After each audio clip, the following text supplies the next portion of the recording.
በስመ አብ ወወልድ ወመንፈስ ቅዱስ አሐዱ አምላክ አሜን። በስመ አብ ወወልድ ወመንፈስ ቅዱስ አሐዱ አምላክ አሜን። በስመ አብ ወወልድ ወመንፈስ ቅዱስ አሐዱ አምላክ አሜን። ሰላም መፍቀርቲ እግዚአብሔር አምላክ ከመይ ሓዲርኩም ከመይ ውዒልኩም ከመይ ኣለኹም?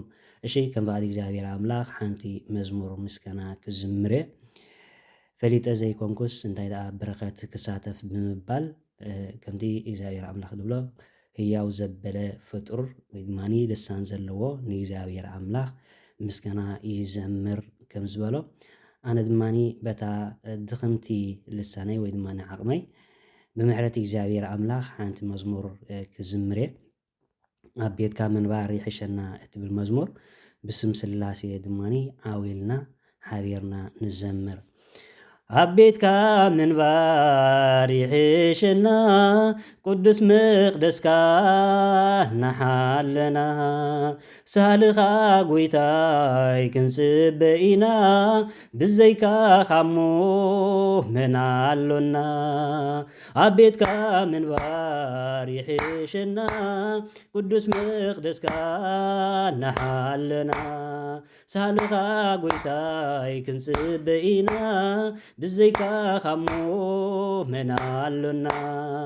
ኣብ ቤትካ ምንባር ይሕሸና ቅዱስ መቕደስካ እናሓለና ሳልኻ ጐይታይ ክንጽበ ኢና ብዘይካ ኻሞ መን ኣሎና።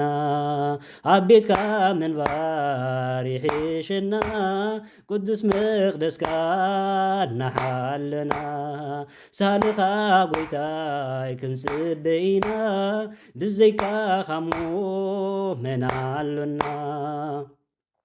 መና ሰማያት መጊብናዩ ከውሒ ጨዲዱ ማይ ሂብናዩ ስለቲ መንክስ ናይ ግብሩ ኣብ ቤቱ ንንብር ንሓዋሩ።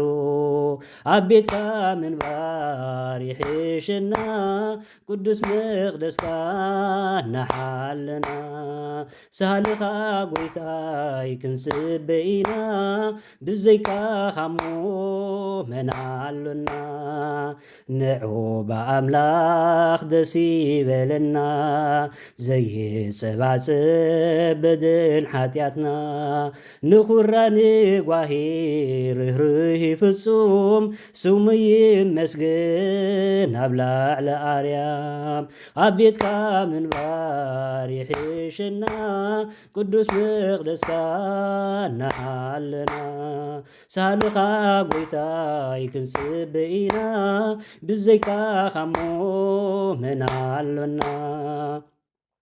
መከራ ሽግር እንተበዝሓና ኣብ ቤትካ ጐይታይ ክንእከብ ኢና ንቕዱስ ስምካ ክንውድስ ኢና ስለ ዝኾነ ስንቂ ህይወትና። ኣብ ቤቱ ምንባር ይሕሸና ቅዱስ መቕደስካ እናሓለና ሳልኻ ጐይታይ ክንጽበ ኢና ብዘይካ ኻሞ መን ኣሎና። ንጉስ ነገስታት ልዑል ፈጣሪ ጥዑም ዜማታት ልብይ ናይ ዛሪ ዕልል ንብለልካ ኣብ ሰማይ ምድሪ ኣምላኻ ማልኽ ክበር ብኽብሪ። ኣብ ቤትካ ምንባር ይሕሸና ቅዱስ መቕደስካ እናሓለና ሳልኻ ጐይታይ ክንጽበ ኢና ብዘይካ ኻሞ መን ኣሎና።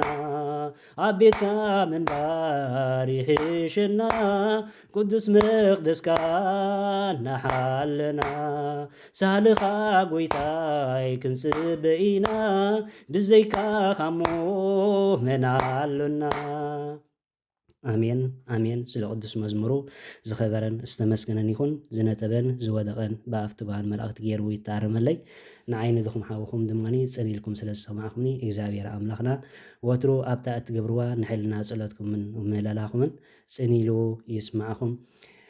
እሺ ንዘለኒ ጉድለታት ብጌጋ ብሕማቕ ነገር ከይተረዳእኹም ማህናፅን መኻርን ርእይቶኹም እናለገስኩም ክተባራትዑንን ክትዕቢንን ናብ ኩሉ ሰብ ንክበፅሕ ድማኒ ሸር እናገበርኩም ክትሕግዙኒ ብትሕትና እናሓተትኩ ወስብሐት ለእግዚአብሔር ወለወላዲቱ ድንግል ወለመስቀሉ ክቡር ይትአኮት ይትሰባ ስምነ እግዚአብሔር አምላክነ ወትሩ በኩሉ ጊዜ በኩሉ ሰዓት